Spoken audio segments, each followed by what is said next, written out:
Alright guys, welcome to my aura stacking, focus blessing stacking, I/slash Gemma build.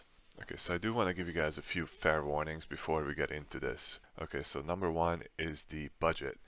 You can technically make this build work without jumble ices. You can just craft like flat cold damage, ele damage, spell damage, or cold damage, crit, cast speed like a Wraith Wand, and then that should carry you. You don't necessarily need Jumble Ices, but it definitely does help. And if you end up going with that, then you're obviously not doing Focus Blessing stacking. But you know, even with just going without Jumble Ices, you probably still need around 1k, 1.5k to get this build started. And if you do want to transition into Focus Blessing stacking, with jumble ices and fairly optimized gear, it's about 4-5k invested. And then if you want to actually reach the relatively high level potential of this build, you probably need to invest around 10, maybe 12k, mainly into jumble ices with good corrosions on it. Now, right now, I'm doing around 200 million DPS, but as I said, if you invest that, 10 to 12k, you're probably going to be doing around 2 to 3 billion. That's what a lot of other people are doing in Discord, so I just wanted to let you guys know that. The other thing is mobility. We're using frigid transmission, which is by far the worst mobility skill in the entire game, because you need to, in order to reset its cooldown, you need to actually be freezing stuff, which sometimes is impossible, because if you're fighting a boss, for example, you're never freezing the boss, so you're just never resetting this. So you need to be very intentional as to like where you're standing against bosses. The build also has fairly low defenses, especially when it comes to regeneration. There's almost no way to regen on this build besides just not getting hit and letting your energy shield gradually increase, or pressing force start, which, I mean, it does help you regen a little bit, but if you get hit while this is on, then it turns off. So it can feel quite bad, and to kind of combat that, you can actually use blurry steps, but I'll get into that in the skills section in a second. And then one last thing about this build is that if you do want to see how the 200 billion version of this is built, there's a written guide. I believe it was written by Fysh from the Discord, so I'll link that in the description. But it's around 95% of what I'm doing, so you should still get the same idea from watching this video. So let's get into the talents here. I'm just gonna scroll through this, so if you just want to copy it, you can. Basically, we're taking all of the energy shield, cold damage, spell damage, crit. We're taking some sealed mana here. I'm taking it because I need it personally, but this really just depends on how leveled your, for example, your magical source is, and how much sealed mana you have from your gear, etc. You don't necessarily have to take this. I know people that don't take this, but from my version of the build, I personally need it. And then make sure that you take this. This is extremely important. As far as the keystones go, we're going with Beacon. It's pretty much about the only one that is viable here. It just gives you extra damage, and technically all of these are viable. It really just depends on what you're doing. Obviously, if you're doing the budget version without the focus blessing stacking, you wouldn't take this. You typically don't take this anyways. And then it really just comes down to these two. There's a lot of intelligence nodes that you can take on the tree, which I'll get into. So if you do that, then you can technically go with this, but for me, at like 350 intelligence, this is way more damage, so I just go with this. But as I said, if you're going with like a pseudo intelligence stacking, which you can definitely fit in, then this might actually outscale Burning Touch. So, but for most people, Burning Touch is going to be better. Now, moving on to the next tree, I actually want to say something here. Make sure that you go with Arcanist second if you're leveling this build from scratch, because Arcanist has a lot of utility that you do want. I went in Magister, which I messed it up, but make sure that if you're leveling, go with Arcanist first. So it's pretty much the same idea as the first tree. We're taking all the crit, ES, um, spell damage, cold damage. Here's one thing that you might not have to take. These four is something that you may be able to skip depending on how much mana you're eating up. I'm currently taking it because this greatly helps my mana cost, and then I need more sealed mana, so that helps. And also make sure that you don't take this one, because this doesn't actually do anything for us because it converts physical damage and we have no physical damage, so you don't actually need this. Alright, so moving on to the keystones. You want to take Frostbite for the first one, and then if you're struggling with mana, you would want to go with full load, but Frostbite is a lot more damage, so you would typically want to ideally choose this one. And then for the second one, when you're mapping, you would want to go with Frost Lotus because it gives you explosions. But if you're doing single target, like fighting a boss, fighting Traveler, Watchers, etc., you would want to go with Extreme Coldness because this will just make you do more damage to like bigger enemies. And then moving on to this, same idea: cast speed, crit, spell damage, energy shield. You have crit here. I take these aura effect ones because this actually helps me out a lot with damage, and then I also have the elemental resist aura, and if I didn't have this I would not have enough elemental resist, so I think this helps a lot. And then you would want to take this for the paralyze.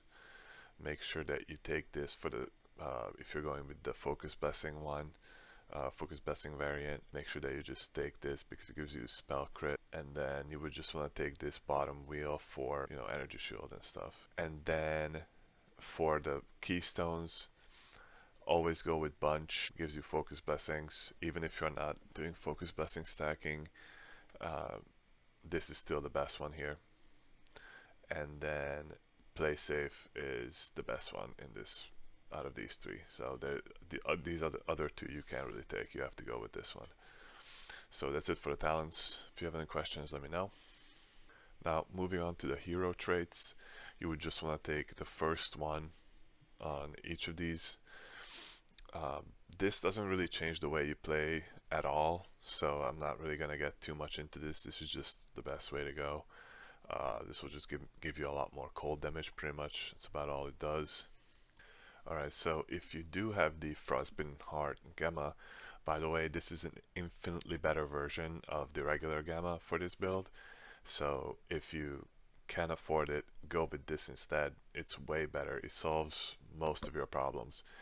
It solves a lot of the high level clear issues that the build has, because your explosions are actually kind of weak from Frost Lotus, and these explosions are insane that you get from this hero. So if you can't afford it, it'll fix your explosions. You also get this thing called Frost Restoration, which fixes your regen, and this actually makes it so that you can drop a lot of the regen nodes from the tree and from the Pact Spirits. Mana regen nodes, right? So you don't have to spec into those, and you can put those points into more ES. You can put those points into more damage depending on what you need.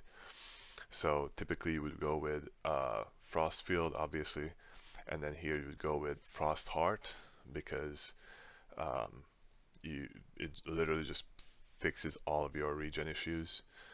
And then go with this. You would go with Frostbite Casket because this is a revive essentially on a 15-second cooldown. And then you would just want to go with Icebound Blade because it's just the most amount of damage. So, and it also makes your regen even better. You will pretty much be unkillable if you have this. You can abandon like pretty much every other form of defense if you have this hero. It's fucking broken. So when it comes to these Pact Spirits, you would just take whatever spirits have, elemental damage, spell crit, cast speed, spell double damage, Maybe even this mana restoration one is pretty good. So those are the ones that I took. And then the only times you wouldn't take the damaging ones. So for example, I have the elemental resist base node here instead of the cast speed that the pet gives me. It's because I need the elemental res, right?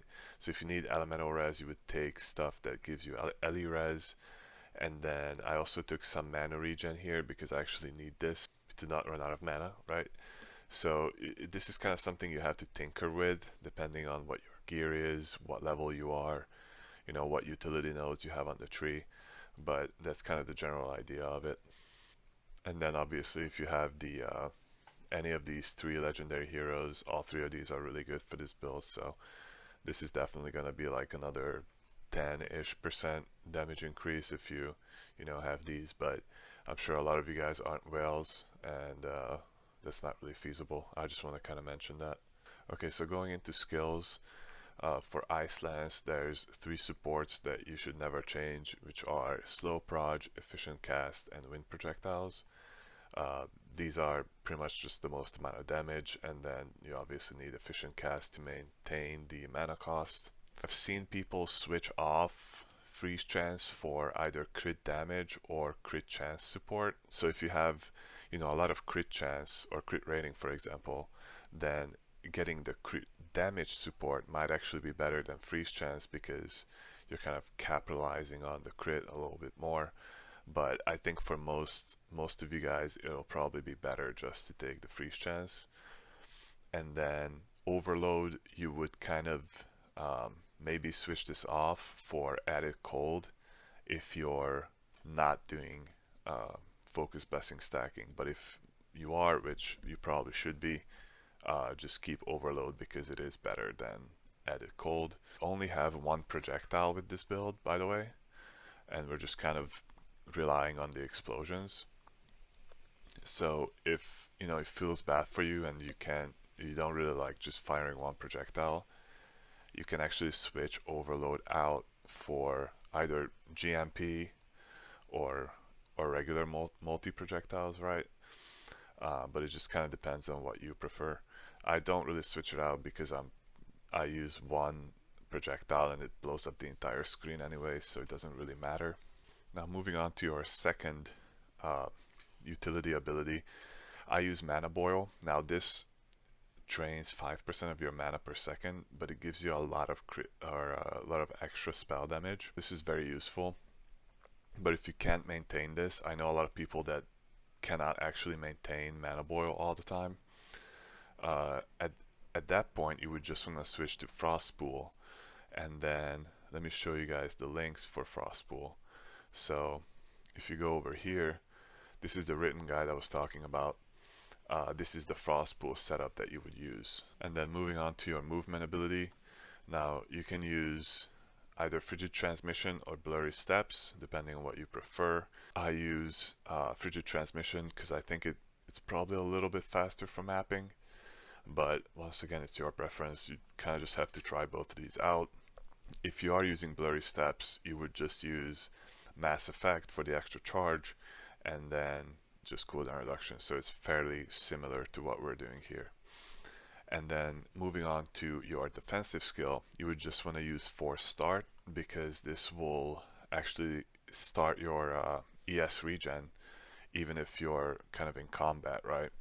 So if you take a big hit, for example, you're almost dead, you would pop this and then it would kickstart your ES regen. Moving on to your last ability, you would want to use Secret Origin Unleash with cooldown, mania, and efficient cast.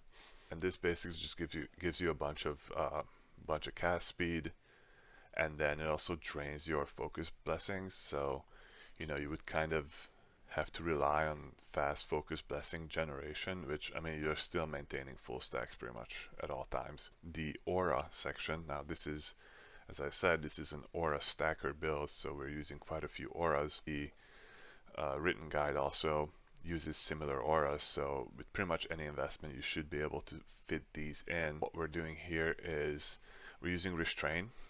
We're linking everything to Restrain because this will make it so that these auras don't reserve as much mana, right? so we can fit more of them in. Now I use precise ice imbue. You can absolutely use something like determination for more armor if you're dying a lot, but I haven't felt like it's needed. One thing that I do want to mention here is you absolutely do need precise seal conversion, because this will make sure that you can reserve as many of these auras on life as possible. The only way to do that is with precise seal conversion. Now this is about 100 FE. I can't really show it to you guys, but this costs about 100 FE. It's a very expensive spell. And then for curses, use Ellie Destruction and Biting Cold. We're using 2 curses because on our chest piece we're actually gonna craft you can apply an additional curse mod, so we can actually double curse. And then Abysmal Hatred is just gonna give us more curse effects. So that's it for the skills. If you have any questions, just let me know. Now moving on to the items. This part is fairly important as well. There's a lot of very specific mods that you need on these, especially the belt and the necklace and your left ring are very important, that you make sure that you have exactly what I have. And then, you know, there's also a few things that are highlighted on the written guide here, but you can just kind of go through this yourself and just try your best to copy whatever items you know, this person has. But you know, moving on to the helmet, you would typically want something like this. The only thing that you would want to change is actually one of these ES rolls. You would want to have +2 support skill level, but I don't have it because it costs ominous embers to craft, and I already wasted probably like 5 of them on this, so you know, that's minus 200 FE. I kind of don't feel like crafting this any further, but if you do want to min-max, that's something you absolutely need. And then for your armor, this is very important that you do this. Active skill level and extra curse are mandatory. Now I have +1. You can technically get +2, but I got unlucky with the corrosion. It actually re-rolled my +2 to +1.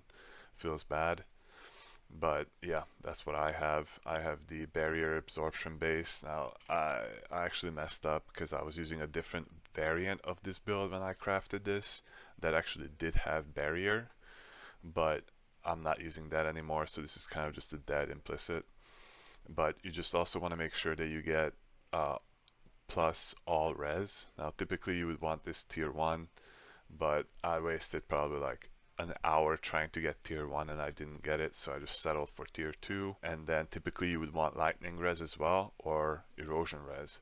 I went with lightning res on this because my erosion res is already pretty much capped, and then that also fixes this chest also fixes my lightning res, you know, just barely, because you get the rest of your fire and cold res from your 2 rings, so this kind of evens out that way. And then moving on to the necklace. Now this is a lot of damage for you, so you just want to make sure that you absolutely get the +1 cold skill level and then the +2 active skill level. This is a +3 amulet. Now crafting this is gonna cost you a lot of money. I warn you. Like, this is not a cheap craft at all. This probably cost me about 500 to 600 FE to craft, but this sells for like 1200, 12 to 1400. So you know, you can absolutely make money off of crafting these for sure, because a lot of people don't want to go through the trouble of crafting this. And then you would also want aura effect. I got lucky, I got this on my first attempt actually. I wasted a lot of money on my +2 skill level, but you know, obviously you would want aura effect. For your gloves, you actually want the Sage's Insight. This is actually a really cheap pair of gloves. You can buy it for like 15 FE. Now your belt, you have kind of a lot of customization here for your Infinity. We are using Infinity, there's no alternatives. You absolutely want Off the Beaten Track because it gives you +3 support skill level, and then it makes it so that your mana reservation multiplier is set to 105%, which will make us be able to reserve way more mana, or seal way more mana, which means that we can have more auras. You know, this costs quite a bit off the beaten track, elevated. I mean, this is probably, you know, a few hundred, and then I have erosion res on mine, so that's another few hundred, those two together. I bought this for 550, by the way. So you know, if you can't afford that, you might just want to go with the regular non-elevated. This +2 support skill level is probably not worth it for you to get early on, but this is something you want to upgrade to later. And then you would obviously want to look for something that has a +1 focus blessing on it. You know, other mods to be on the lookout for: additional defense from chest armor, really useful for more ES. Elemental res, really useful. Additional defense in general, really useful. Blur effect, really useful if you're using blurry steps. Now moving on to boots, you would want all magic shoes ideally, because, well, mine kind of bricked because it removed the implicit, but the regular implicit on this on these boots has fire and cold res, which will ideally cap your fire and cold res.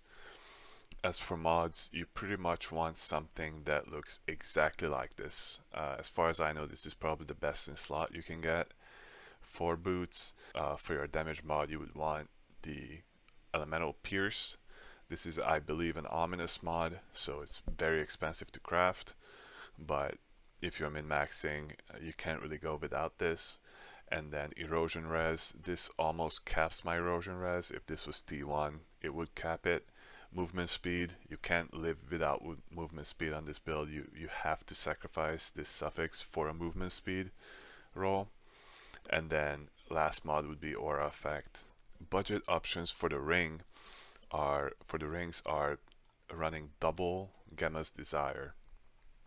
Now, for your left ring, you actually need to make sure that the first mod here is elevated, because this will change. So this is what the mod looks like normally. It would just give you additional fire damage, right?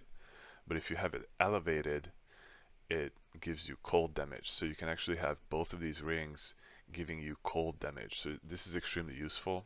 Just want to make sure that you're looking for something that has the +6% cold damage elevated. That's about probably the most important one for your left ring.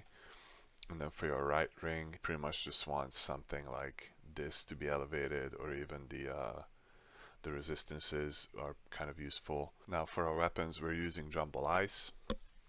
We're using 2 of these. You can technically start playing the build with just 1. You want to make sure that as far as upgrades go, that you look for the spell damage per stack of focus blessing, and then you're looking for the max focus blessing, as well as maybe the crit rating per focus blessing if you're trying to get like a really expensive one. Now for your more budget options, you can use something like this. This wouldn't cost anywhere near as much to craft as buying a jumbled ice if you don't feel like going for focus blessing stacking. This is something that you can look into. I mean, these wands would probably cost you around maybe 300-400 to craft, so just 2 of these weapons wouldn't even come close to the price of 1 jumbled ice.